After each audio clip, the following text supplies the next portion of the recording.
오늘은 여러분과 하늘의 사람들 34번째로 사도행전 9장 1절에서 9절까지 이 회심이라는 제목을 가지고 하나님 말씀을 좀 나누려고 합니다. 회심. 여러분은 회심하셨습니까? 표정이 별로 또 처음부터 안 좋아지시려고 하는데, 이 회심이라는 말은 영어로는 컨버전이라고 하는데 개조하다, 새롭게 되다 라는 의미를 갖고 있습니다. 어떻게 새롭게 되는 거죠? 세상을 향해서 달려가는 사람이 부활하신 예수님을 만나면서 이제는 하나님을 향해서 달려가는 사람으로 완전히 바뀌어진 사람을 갖다가 회심한 사람이다 라고 이야기를 한다는 거죠. 이렇게 따져볼 때 우리의 인생 속에서 회심은 몇 번 하면 좋을까요? 회심은 몇 번 하면 좋겠습니까? 많으면 많을수록 좋다, 기왕이면 많은 게 좋지 않겠느냐, 이렇게 생각할 수도 있지만, 회심은 예수 그리스도를 영접하고 또 예수 그리스도와 함께 하나님의 사람이 되어지는 이제 중생, 거듭남을 상징하고 있기 때문에 이 회심이라는 것은 인생에 몇 번 하면 된다고요? 한 번이면 족하다라고 우리는 알고 있다라는 거죠. 근데 이것을 어떤 측면에서 볼 때는 우리의 인생 동안 회심을 딱 한 번 하는 것이 정확히 맞습니다. 한 번이면 족합니다. 근데 어떤 측면에서 볼 때 이 회심, 컨버전을 한 번만 하게 되어질 때 굉장히 위험한 일이 벌어질 수가 있다라는 거죠. 2014년 4월 16일 오전 8시 50분에 한국의 전라남도 남해 해상에서 우리가 다 알고 있는 큰 참상이 한번 일어났죠. 우리가 잘 아는 세월호 사건이 터졌습니다. 이 사고의 가장 큰 원인이 뭐였죠? 가장 큰 원인, 여러 가지 이유가 있었지만 세월호가 침몰했던 이유, 그것은 불법으로 개조해서 원래의 정원보다 100여 명이나 되는 승객을 더 싣기 위해 그 위층으로 해서 100명이 묵을 수 있는 객실을 쌓아 올린 거예요. 그리고 그 100명을 더 묵게 하고 100명이 사용할 수 있는 화물을 더 적재시킨 거죠. 실어버린 겁니다.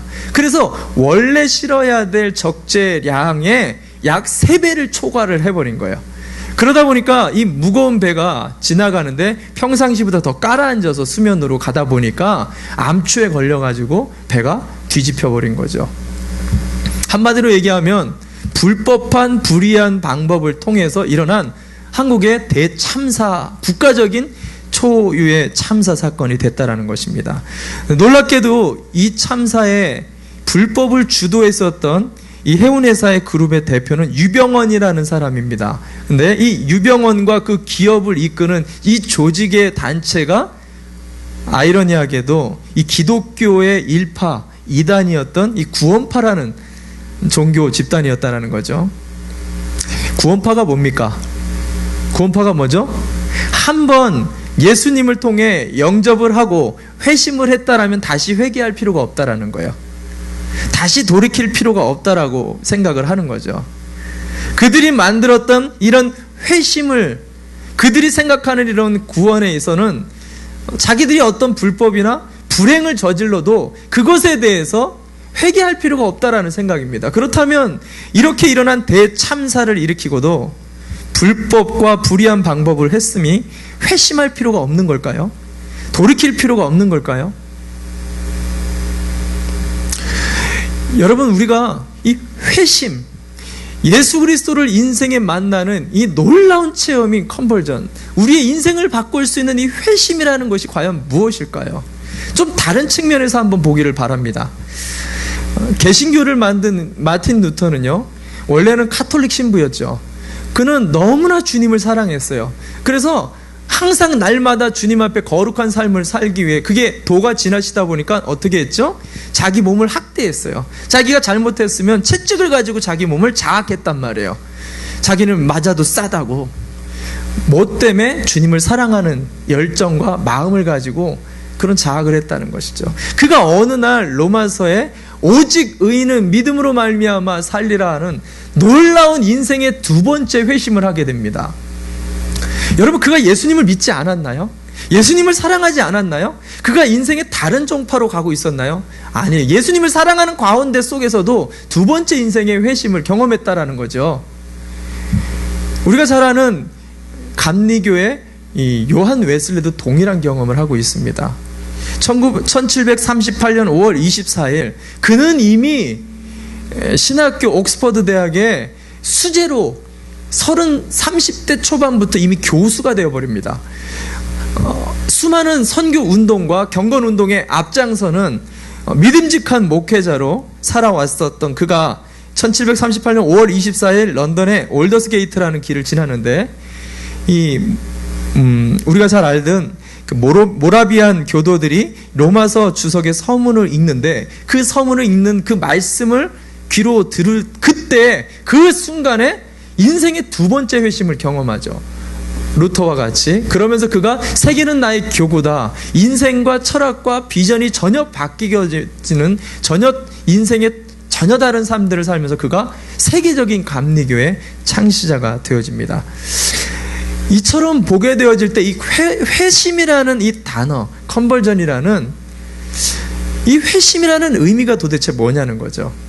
우리가 주님을 만나는 것이 도대체 무엇이고 몇 번을 만나야 되는 것이고 우리 인생에 어떻게 이 회심을 받아들여야 되는지, 특별히 오늘 본문은요, 성경에서 가장 유명한 이 회심이 정확하게 나타나고 있는 이 사울이라는 청년을 부활하신 예수님이 만나는 회심의 사건을 다루고 있는 다메섹 도상의 이야기가 오늘 본문에는 등장하고 있습니다. 오늘 이 사건은 사실은 여러 가지 측면에서 사도행전 전체적인 측면과 또 여러분과 함께 우리 교회적인 측면에서 여러 가지를 좀 다룰 수가 있지만 이 회심이라는 아주 본질적인 문제를 가지고 오늘 본문을 좀 다루려고 합니다. 왜냐하면 이 회심이 사실은 기독교에 있어서는 가장 처음에 가장 본질적이고 가장 시작인, 그러면서 이것이 전부가 될 수 있는, 우리의 인생 전체를 결정할 수 있는 매우 중요한 이유이기 때문에 오늘 사울이 우리에게 본문을 통해서 보여주고 있는 이 회심을 통해 회심이라는 게 도대체 뭐고, 그리고 회심을 통해서 예수님을 만난다라는 의미가 뭔지를 좀 여러분과 함께 살펴보기를 원합니다. 그런 측면에서 회심에서 가장 중요한 첫 번째 원리인 부활한 예수와의 만남에 대해서 좀 여러분과 함께 좀 살펴보려고 합니다. 회심을 하기 위해서, 우리가 인생의 터닝 포인트를 갖기 위해서 제일 먼저 해야 될 게 뭐냐면 부활하신 예수님과 만나야 된다는 거죠. 근데 이 만남이라는 것 자체를 우리가 많은 오해를 갖고 있습니다. 제가 한번 물어보겠습니다. 여러분은 주님을 만나셨습니까? 만난 분이 거의 없으시네요. 놀랍습니다. 주님도 안 만나셨는데 여기까지 오신 여러분은 할렐루야, 주님의 은혜라고 믿습니다. 아멘. 아멘입니까? 제가 이것을 아멘입니까? 네, 그렇죠. 주님의 은혜이죠. 맞습니다. 여러분, 부활하신 예수님을 언제 몇 시에 정확하게 확신이 있습니까? 라고 구원파들이 물어보죠. 이렇게 물어보면 우리가 대답을 정확하게 잘 못합니다. 왜 그러죠? 우리가 생각하는 예수님과의 만남은요, 극적인, 뭔가 특별한, 신비한, 마치 오늘 본문에 등장하고 있는 이 다메섹 도상에서 사울을 만나는 것과 같은 특별한 만남으로 머릿속에 상상하고 있기 때문에 우리가 좀처럼 당신 예수님 언제 만났는데, 그렇게 확신하는 예수님 확신 있어? 오늘 죽어도 천국 가? 아멘. 이 대답이 나와야 됩니다. 원래는 여러분, 오늘 돌아가셔도 천국 갈 확신 있으십니까? 아멘. 아멘. 그럴 줄 믿습니다. 여러분, 이건 믿음의 문제가 아니라 정확하고 구체적으로 그렇게 물어보는 게 구원파들이에요. 근데 오늘 이 바울이, 오늘 본문에서 등장하고 있는 이 바울이 만나는 극적인 다메섹 도상에서의 이 만남을 많은 사람들이 오해하고 있다는 거예요. 이 회심에 대해서 이 다메섹 도상의 사울을 바라보면서 우리가 착각하고 있는 회심의 부활하신 주님을 만나는 세 가지의 오해가 있어요. 그 세 가지의 오해를 좀 여러분과 함께 좀 풀어보면서 회심을 통해 오늘 이 자리 또한 다메섹 도상에서의 주님을 만나는 좀 자리가 되길 바랍니다. 첫 번째 오해는 뭐냐면, 부활하신 그 예수님과의 만남 자체가 특별하고 갑작스러운 만남이다라는 생각이 오해라는 거예요. 오늘 본문에서 사울이 예수님을 만나고 있는 이 자리가 특별하고 갑작스러운 만남이라고 많은 사람들이 생각을 하고 있어요. 그러나 실제는 그렇지 않습니다. 오늘 본문에 사도행전 9장 3절 말씀을 잠깐 볼까요? 사도행전 9장 3절 말씀 같이 함께 읽어보겠습니다. 함께 읽겠습니다. 시작. 사울이 행하여 다메섹에 가까이 가더니 호련히 하늘로서 빛이 저를 둘러 비추는지라. 사울이 다메섹 도상을 향해서 달려가는데 약 예루살렘에서 240km 정도 됩니다. 240km면 얼마나 가죠? 제가 늘 말씀드리는데 쉽습니다. 얼마나 가죠? 그렇죠. 많이 간다. 많이 간다. 네? 240이면 무려 일주일 동안을 쉬지 않고 달려가야 되는 거리를 갔다가요, 이 사울이요 열정이 넘쳐가지고 쉬지 않고 다메섹을 향해서 막 뛰어 질주해가지고 달려갑니다. 근데 그 상황에 갑자기 불현듯이 빛이 사울을 뒤덮어버리는 거예요. 근데 그 상황에 뭐라고 오늘 누가 기록을 했냐면 호련히라는 단어를 썼어요. 호련히라는 게 뭐죠? 영어는 suddenly, 갑자기 급작스럽게 빛이 사울을 휘감아 버렸다라는 거예요. 많은 사람들이 이 본문을 읽어보다 보니까 이런 오해를 합니다. 아, 예수님은 급작스럽게 우리를 만나시고 특별하게 우리를 만나신다라고 이 만남 자체를 굉장히 특별한 것으로 상상을 한다는 거죠. 물론 그럴 수도 있습니다. 그러나 많은 주석학자들과 성경학자들이 오늘 본문을 어떻게 보냐면 사울은 그 전부터 예수님을 계속해서 만나 왔었다라는 거예요. 왜냐하면 사울은 사내들인 공의의 회원 중에 한 명이었어요. 71명 중에 사내들인 공의의 회원 중에 한 명으로서 예수님 당시에 예수님이 예수교를 일으킬 때 예수가 일으키는 기적, 예수가 몰고 다니는 사람들에 대한 보고를 대제사장들과 사내들인 공의회를 통해서 계속해서 접수받고 있었어요. 그리고 사울의 성격이라면 240km, 일주일 동안 쉬지 않고 달려가야 될 그 거리까지 뛰어가서 예수 믿는 자들을 그렇게 잡으려고 했었던 열정이 있었던 사울이었다면, 예수가 예수교를 갖다가 그렇게 포교하고 돌아다닐 때 사울은 가만히 있지 않았을 거라는 거죠. 돌아가서 그 자리에 예수가 어떤 사람인지를 분명히 목도하고 그것에 트집 잡으려고 노력했던 바리새인 중에 한 명이 사울에 껴있었을 거라는 거예요. 뿐만 아니라 그가 스데반이 죽는 자리에 속에서도 그는 그 자리를 지켰었다라는 거죠. 이와 같이 이 사울은 사실은 오늘 이 다메섹 도상에서 처음 예수님을 만난 게 아니라 그 전부터 예수님을 계속해서 만나고 있었다라는 것입니다. 우리가 착각하는 게 그거예요. 어느 날 갑자기 불현듯이 예수님을 만나야 만나는 것 같은 느낌이 든다라는 것입니다. 근데 주님은 그렇게 우리를 찾아오지 않으세요. 주님은 오래전부터 우리를 지켜보시고 우리의 못에서부터 우리의 앉고 일어섬, 그리고 지금 이 순간에도 주님은 우리와 함께 있으시다라는 거예요. 중요한 거는 우리가 그것을 의식하지 못하고 있다라는 거죠. 저와 여러분과 이 시간에도 함께 하시는 주님을 믿을 때, 그 주님을 볼 수 있을 때 회심은 거기서 시작된다는 것이에요. 두 번째, 이 사울과의 만남에서 오해가 뭐냐면, 사울과의 만남에서 우리는 예수님을 사울처럼 분명하게 볼 수 있어야지 우리가 회심했다라고 생각하는 거예요. 많은 사람들이 신앙생활을 하면서 예수님을 분명하게 경험하고 예수님을 분명하게 체험해야만이 내가 예수를 만났다라고 생각하시는 분들이 많다라는 거예요. 물론 그것도 맞습니다. 그러나 그렇지 않을 수 있다는 것을 오늘 사울을 통해서 깨트려야 된다는 거예요. 많은 사람들이 다메섹 도상에서의 사울이 주님을 분명하고 뚜렷하게 만난 체험이다라고 생각을 하고 있어요. 그래서 많은 분들이 사울처럼 내가 예수님 만나고 싶다라고 생각하는 분들이 계세요. 근데 실상 말씀을 자세히 보면 사울은 예수님을 분명하고 또렷하게 본 게 아니에요. 보세요. 3절과 4절에 등장하는 예수님은 어떤 모양이죠? 3절과 4절 본문에 등장하는 예수님은요, 빛으로 등장하세요. 그리고 그 빛 가운데서 사람의 말소리로 들려오고 있다는 거예요.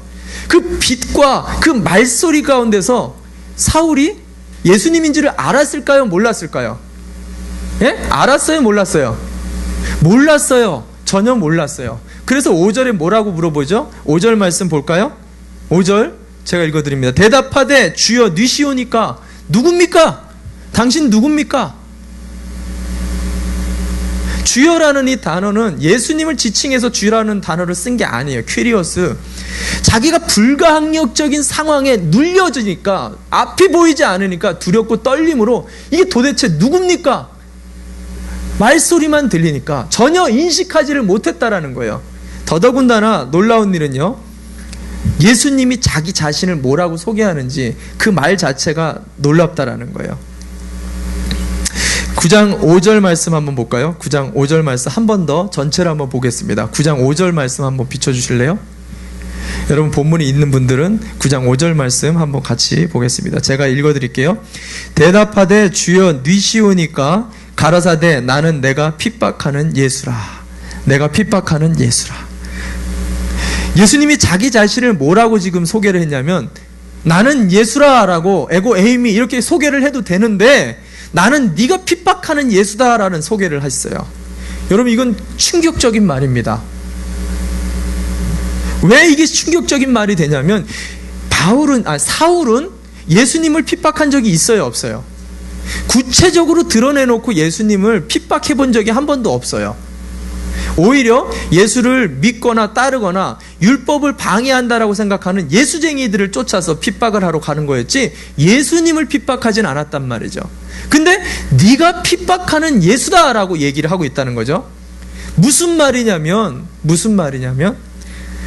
오늘 내가 상상하는 예수의 모습으로 예수가 나에게 오고 있는 게 아니라는 거예요. 오늘 내가 그려내고 있는, 내가 상상하는 흰머리 쫙 풀러가지고 그 성화에서 보는 아름다운 온화한 모습으로 나타나서 뭔가 이렇게 찌릿하게 감동과 감화를 주는 그런 내가 머릿속에 상상하는 그 모습으로 예수가 나에게로 다가오지 않았다라는 것을 이야기해주고 있다는 거예요. 오히려 내가 미워하는 사람을 통해서, 내가 증오하는 사람을 통해서, 내가 무시하는 사람을 통해서, 내가 업신여기는 사람을 통해서 나에게 오는 그가 예수일 수 있다라는 것을 지금 이야기하고 있는 거예요. 충격적인 이야기입니다. 그래서 예수님이 뭐라고 자기가 우리에게 오실 때 마지막 날 마태복음 25장에 뭐라고 이야기를 하시죠? 심판날에 마태복음 25장 45절 말씀 한번 볼까요? 마태복음 25장 45절 제가 읽어드립니다. 이에 임금이 대답하여 가라사대 내가 진실로 너희에게 이르노니 이 지극히 작은 자 하나에게 하지 아니한 것이 곧 내게 하지 아니한 것이니라 하시니라. 무슨 말이죠? 지극히 작은 자, 우리 주변에 지극히 작은 자, 업신여겨도 되고 무시해도 되고 원수처럼 여겨도 되고 이 사람을 그냥 적대시해도 되는 그 사람이 예수가 될 수 있다는 것을 경고하고 있다는 거예요. 그러니까 부활하신 예수님이 십자가에서 부활하셨는데 그걸 모르고 엠마오로 가던 두 제자가 옆에 예수님이 나타났어요. 부활하신 예수님이 나타났는데 그들이 예수를 알아요? 몰라요? 몰라요. 성경에 보면 성경학자들은 이 엠마오의 두 제자는 12제자는 아니더라도 적어도 그가 전도를 하러 보냈었던 70인의 제자 중에 한 명이었을 거다, 충성된 제자들 중에 한 명이었을 거다라고 얘기를 합니다. 그런데도 그들이 예수를 못 알아봤다라는 거죠. 왜? 예수는 우리가 상상하는 모습으로 나올 수도 계시지만 그러나 대부분 내가 알지 못하는, 오히려 내가 의도하지 않는 분위기나 내가 상상할 수가 없는 모습으로 오늘 저와 여러분에게 다가오실 수 있는 분이라는 것을 오늘 누가는 우리에게 이야기하고 있다는 것입니다. 여러분 그렇게 따질 때 지난 한 주 동안 저와 여러분은 예수님을 만났을까요? 못 만났을까요? 예? 저와 여러분이 예수님을 만났을까요? 못 만났을까요?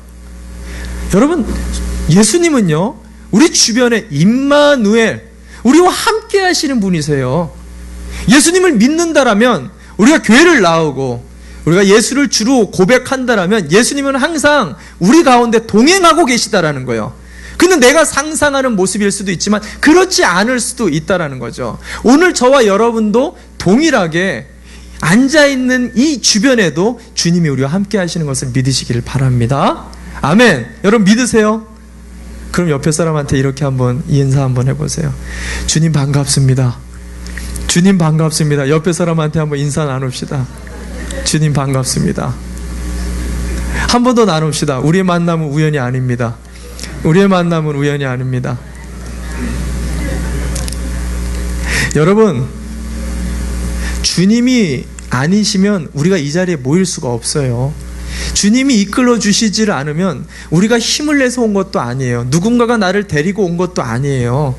그 중심에는 주님이 사람을 통해서, 환경을 통해서, 빛의 이루 감당할 수 없는 분위기와 환경을 통해서 우리를 끊임없이 회심의 자리로 불러주고 계시다라는 사실이에요. 이것을 믿으실 때, 이것을 조금이라도 우리가 인식할 수 있을 때 회심은 거기서 시작될 수 있다는 거예요. 특별하고 뭔가 감격적이고 내가 상상하는 그런 초자연적인 현상일 수도 있지만 그렇지 않고 일상생활 속에서 나타나는 평상시 만나는 주님의 만남이 될 수도 있다는 사실, 저와 여러분이 이 믿음을 통해서 오늘 이 자리 가운데도 함께 하시는 주님의 회심을 경험하시기를 바랍니다. 아멘. 마지막으로 세 번째, 오늘 사울의 다메섹 도상에서의 우리가 잘 하는 오해 중에 하나는, 사울이 다메섹 도상에서 예수를 만나자마자 바뀌었다라는 거예요. 사울이 바울 됐다라고. 그러나 실제로 오늘 본문의 1절부터 9절에 만났었던 다메섹 도상을 우리가 자세히 읽어 나가면은요, 그렇지 않다라는 것을 알 수 있습니다. 예수님을 만난 이후에 그가 변한 것은 눈이 안 보이는 것밖에 없었어요. 전혀 크게 변한 것이 나타나거나 드러내지 않고 있다는 것을 알 수 있습니다. 가장 우리가 쉽게 사울이 변했는지 안 변했는지를 알 수 있는 게 뭐냐면, 바울이라는 새로운 그 이름이 언제 등장하냐는 거죠. 9장에서 바울이라는 이름이 한 번도 나오지 않아요. 그럼 10장에 나오냐? 아니요. 11장에 나오냐? 아니요. 12장? 13장 9절에 가서 처음으로 바울이라는 이름이 등장합니다. 13장 9절 말씀 제가 읽어드릴게요. 바울이라고 하는 사울이 성령이 충만하여 그를 주목했다. 그를 주목했다. 이게 언제냐면, 바나바가 이 사울이라는 인물을 갖다가 안디옥 교회로 데려가서 거기서 제자 훈련을 시켜가지고 1차 선교회 여행을 출발하려고 하는 그 시점에 성령이 충만했을 때, 그때 처음으로 성경은 사울을 바울이라고 칭해주고 있습니다. 그러면 4장에서부터 13장까지, 9장에서부터 13장까지 몇 장 차이죠? 4장이죠. 4장. 자, 9장에서 13장까지 시간이 얼마나 지났을까요? 시간이 얼마나 지났을까요? 그렇죠. 늘 쉬운데 많이 지났죠. 많이 지났죠. 5개월? 예? 1년? 2년? 몇 년 지났을까요? 상상해 보세요. 무려 약 15년이라는 세월이 흐릅니다. 사울이라는 이름에서 바울이라는 이름, 분명한 다메섹 도상에서 예수 그리스도를 만나는 인격적인 회심을 분명하게 했음에도 불구하고 그가 바울이라는 이름 하나가 성경에서 인정되기까지 그가 무려 15년 동안을 방황하고 돌아다닙니다. 그는 다메섹 도상에서 예수님을 경험한 후에 곧바로 어디로 가죠? 아라비아 사막으로 갑니다. 거기서 3년을 보내게 돼요. 주님을 성령을 통해서 만나게 되죠. 그게 갈라디아서 1장 17절에 나오는 내용입니다. 근데 그가 거기서 용기를 얻어가지고 예루살렘에 사도들을 만나러 돌아갔다가 형제들에게 업신여김을 당하고 무시를 당해가지고 위축이 돼서 그가 자기 고향 다소로 가요. 다소에서 몇 년을 지내느냐? 10년을 보내게 됩니다. 10년 동안 거의 성경에서는 그를 드러내지 않고 있어요. 성경에 그 기록 자체가 나오질 않습니다. 그러다가 그 사울이 그렇게 위축되어 있는 것을 바나바가 알고 사울을 찾아서 다소까지 내려가요. 그래서 다소에서 사울을 데리고 나와가지고 자기가 목회하던 안디옥 교회로 갑니다. 그 안디옥 교회에서 1년 동안을 제자 양육을 해서 오늘 선교 1차 여행을 가는데, 이 사울이라는 청년을 바울로 세워가지고 성령이 충만하게 기름 부어서 지금 보내는 거예요. 그때 비로소 이가 바울이라는 이름으로 등장하고 있다는, 무려 15년이에요. 15년. 많은 사람들이요, 우리가 회심을 하게 되면 우리가 무언가 바로 사울에서 바울로 바뀌었다라고 생각을 해요. 그러다 보니까 어떤 오해가 생깁니까? 나는 아직도 사울인데 그럼 나는 회심하지 않은 건가 보다. 아유, 저 사람은 저렇게 성령 충만해 보이는데 나는 아직도 먼 것 같아. 나는 아직도 예수님 믿으려면 멀었어. 이렇게 생각할 수 있을까요? 없을까요? 이렇게 생각할 수 있어요. 여러분, 그렇지 않다라는 거예요. 우리의 변화가 끊임없이 무명의 시간들을 거쳐 주님은 우리에게 회심한 그 순간부터 우리를 주님의 사람으로 바울로 만들어가고 있는 것을 여러분 믿으시기를 바랍니다. 내가 믿든 믿지 않든 확신이 결여되어 있든 확신이 없든 주님은 우리를 붙들고 계세요. 반대로 이런 사람들이 있어요. 나는 내가 주님의 확신을 얻었고 내가 회심한 경험이 있기 때문에 나는 완전한 사람이야. 오히려 반대로 생각하시는 분들이 있어요. 성경에는요, 주님을 만난 이후에 그 자리에서 그 순간 회심을 하고 완전히 바뀐 사람들은 나오지 않아요. 그가 끊임없이 좌충우돌 실수하고 어려움을 겪으면서 그가 하나님의 사람으로 만들어져 가는 모습으로 나오지, 그가 한순간에 일순간에 전혀 다른 하나님의 사람이 돼가지고 등장하는 게 나오지 않는다라는 거예요. 여러분, 우리가 회심을 했다라는 이 마음 하나에 교만해질 수가 있어요. 이런 사람은 반드시 쓰러지게 되어 있습니다. 이런 사람은 반드시 하나님의 영광을 가리게 되어 있다라는 거예요. 우리는 회심을 했음에도 불구하고 실수할 수 있어요. 왜? 거짓된 육신의 자아가 우리를 붙들고 있기 때문에, 남아있는 자범죄라는 것이, 죄의 흔적이라는 것이 남아있기 때문에 언제든지 우리는 쓰러질 수가 있어요. 그게 세월호 사건과 같다라는 거예요. 언제든지 우리는 범죄의 앞잡이가 될 수가 있어요. 세상에 이런 일이라는 그 프로의 주인공이 될 수 있다는 거예요. 우리가 교만해질 때 저와 여러분이 오늘 주님의 회심이 이와 같이 신묘막측하며 시간이 걸린다라는, 은혜가 필요하다라는 것을 깊이 이해할 때, 그때 저와 여러분은 주님을 정말로 만날 수 있는 것을 여러분 믿으시기를 바랍니다. 여러분, 회심은 정말 기독교의 가장 중요한 영적인 원리예요. 이 회심을 정확하게 이해하시려면 먼저는 부활하신 예수님을 만나느냐 안 만나느냐가 중요합니다. 근데 이것은 뭔가 특별한 만남이 아니라는 거예요. 특별할 수도 있지만 특별하지도 않고, 오히려 내가 원치 않는 상황, 내가 전혀 감사할 수 없는 분위기 속에서 불가항력적으로 내가 원치 않는 사람을 통해서도 찾아오시는 주님인 것을 깨달으셔야 돼요. 이런 부활한 예수님을 만난 이후에 회심의 두 번째가 있는데, 그것이 뭐냐면 오늘 보려고 하는 두 번째, 사흘의 죽음의 시간이 반드시 우리에게 오게 되어 있다는 거예요. 사흘의 죽음의 시간이. 자, 이 시간이 무엇이냐? 한번 보도록 하겠습니다. 사도행전 9장 8절과 9절 2절 말씀을 함께 보도록 하겠습니다. 제가 읽어드리도록 하겠습니다. 사울이 땅에서 일어나 눈은 떴으나 아무것도 보지 못하고 사람의 손에 끌려 다메섹으로 들어가서, 예수님을 만난 이후에 그가 일어난 변화 하나는 눈이 앞이 보이지 않는다라는 거예요. 그전에는 다메섹까지 자기의 힘과 자기의 뜻, 자기가 원하는 바를 성취하기 위해서 달려왔다라면, 그 예수님 만나면서 바뀐 거 하나가 뭐냐면, 이제는 주님의 말씀을 따라야 되고 누군가를 의지하지 않으면 살 수가 없는 존재가 되어버렸어요. 그래서 그가 다메섹으로 들어가게 됩니다. 근데 누가는 여기서 독특한 부분 하나를 추가하고 있는데, 그게 본문의 9절 말씀이에요. 제가 읽어드립니다. 사흘 동안을 보지 못하고 식음을 전폐하니라.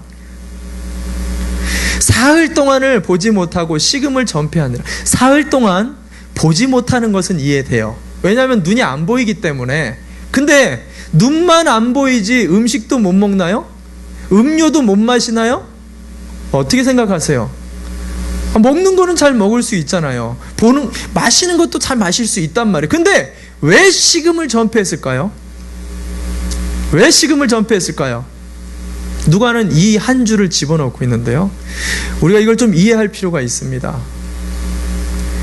우리 자녀들을 키우다 보면은요, 자녀들이 말 안 들을 때가 참 많잖아요. 그러면 자녀들이 잘 쓰는 방법 중에 하나가 뭐죠? 부모와 관계가 틀어질 때, 부모를 이해하지 못할 때, 부모와 싸울 때 자주 쓰는 방법이 뭡니까? 에? 여러분들 자녀들이 말을 너무 잘 듣나 보네요. 잘 모르시는 것 같은데 밥을 안 먹어버려요. 식음을 전폐해버려요. 그리고 엄마가 말 들어줄 때까지 시위를 하죠. 에? 요즘에는 또 남편들도 그러죠. 밥을 안 먹어 그러면서 그런 일들이 있는데 우리 교회는 그런 분들이 없는 것 같습니다.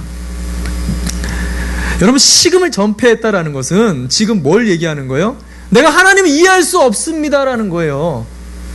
내가 믿어왔던 하나님이 아닌 거죠.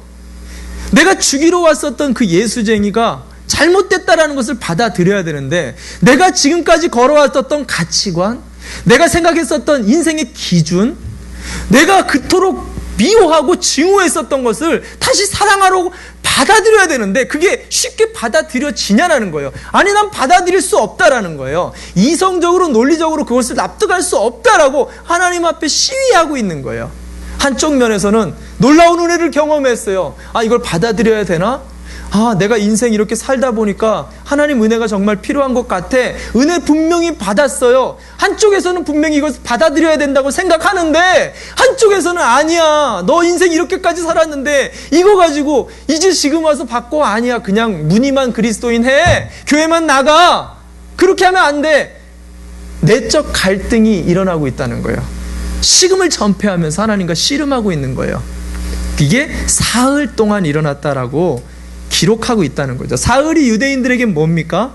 완전한 죽음을 선언하는 날이에요, 이 사흘이라는 기간은. 그래서 요나가 하나님의 뜻을 저버리고 도망쳐서 다시스로 갈 때 물고기에 먹힙니다. 근데 이 물고기에 먹혀가지고 니느웨로 끌려오는 시간이 언제죠? 얼마 동안 물고기에게 잡혀 있었다고요? 사흘입니다.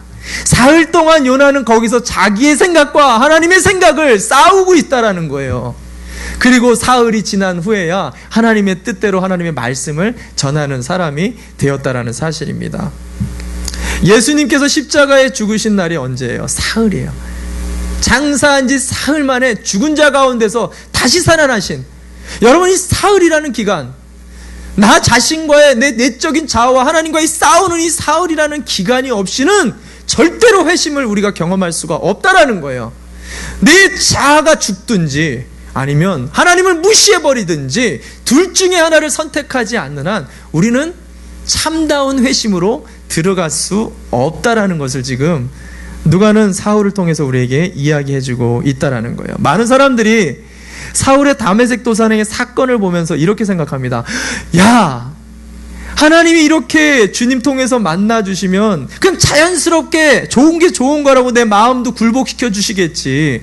강권적으로 그냥 우리 남편의 마음을 그냥 뭔가 이렇게 좀 다르게 만들어 주시겠지. 내 자녀들을 유하게 만들어 주시겠지. 우리의 인생을 뭔가로 이렇게 좀 바꿔 주시겠지라고 생각할 수 있어. 물론 그럴 수도 있습니다. 그러나 보편적으로는 그렇지 않다라는 거예요.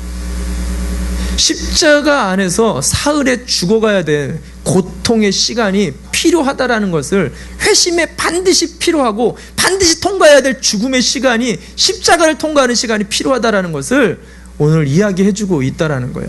조금 더 자세하게 이 사흘이라는 시간을 좀 풀어본다라면 이렇게 볼 수 있어요. 사흘의 첫째 날은 언제입니까? 성금요일, 예수님이 십자가에 달리신 것을 상상해 보세요. 금요일 날 십자가에 달리셨어요. 이 날은 참담합니다. 저주스러운 날이죠. 고통스럽죠. 소망이 다 꺾였어요. 무엇이 옳고 그른지를 분간이 될 수가 없으니까 제자들은 다 도망쳤죠. 내가 믿었던 게 이게 아니다라는 거죠. 교회 생활 지금까지 했는데 이게 아니다라는 거죠. 내가 믿었던 목사님, 내가 믿었던 장로님, 집사님, 혼란스러움에 빠진 날이 첫째 날이에요. 저와 여러분의 인생 속에서 십자가의 첫째 날을 경험하고 있는 분들이 있다라면 절대로 여러분 그 십자가를 포기하지 마시기 바랍니다. 그 십자가를 붙드셔야만이, 그 죽음의 십자가, 소망이 끊어졌다라고 생각하는 그 첫째 날을 통과해야만이 둘째 날로 들어갈 수가 있어요. 둘째 날이 어떤 날이에요? 토요일 안식일을 맞이하게 됩니다. 둘째 날로 들어간 신앙생활 하다 보면 신앙생활이 뭔지를 좀 평안함을 알게 돼요. 신앙생활 열심히 하니까 좋은 일도 있구나. 이런 평안함과 기쁨이 있는 거구나. 신앙생활이라는 게 이것이구나. 그래서 내 신앙생활이 편안해지고 기쁨이 넘치고 안락함이 생기면서 안식이 뭔지를 누리게 된다는 거죠. 이게 둘째 날이에요. 근데 이 둘째 날에서 머물러서는 안 돼요. 회심은 안식일에 멈춰있는 사람을 회심이라고 경험하지 않는다는 거죠. 마지막 셋째 날 장사 지낸 지 사흘 만에 사망과 죽음의 권세를 깨트리고 무덤 문을 깨트리고 나와서 우리가 부활의 아침을 선포하면서 증인의 삶을 선포하게 되어질 때 그 사람이 참다운 회심을 경험한 사람이라는 사실입니다. 신앙생활을 하면 많은 사람들이 첫째 날에 머물러 보다가 포기해버리거나 도망쳐버리거나 그냥 매일같이 첫째 날을 붙들고 사는 사람들이 있다라는 거예요. 여러분, 첫째 날을 경험하고 있을 때 그 불강력적인 그 시간에서 저와 여러분이 주님 만날 수 있는, 회심할 수 있는 놀라운 은혜가 있어요. 그거는 주님 당신이십니까? 주님 당신이십니까? 빛 가운데로, 불강력적인 고통 가운데로 휘몰아쳤을 때 여러분 정말 쉽습니다. 주님 정말 당신입니까? 여러분, 우리가 간단한 질문 하나만 해도 주님은 누구신지를 분명하게 말씀해 주실 수 있다는 거예요. 그러면 분명히 여러분은 둘째 날 신앙생활이 뭔지를 경험할 안식의 날로 들어갈 것입니다. 뿐만 아니라 이 안식의 날에서 머물러서는 안 돼요. 신앙생활 그냥 좋은 게 좋은 거다라고 그냥 요만큼만 하자 이렇게 생각하시는 분들이 계세요. 이건 정말로 정확하게 얘기해서 회심한 게 아니에요. 회심이란 부활하신 예수 그리스도를 만났다라는 거예요. 그분을 경험했다라는 거예요. 이분은 견딜 수가 없는 증인이 되어지는 참다운 회심을 경험한 사람이라는 거예요. 저와 여러분은요, 마지막 사흘까지 견뎌 철저한 부활의 증인이 되는 회심을 경험할 수 있는 사람들 되시기를 주님의 이름으로 축원합니다. 아멘, 아멘.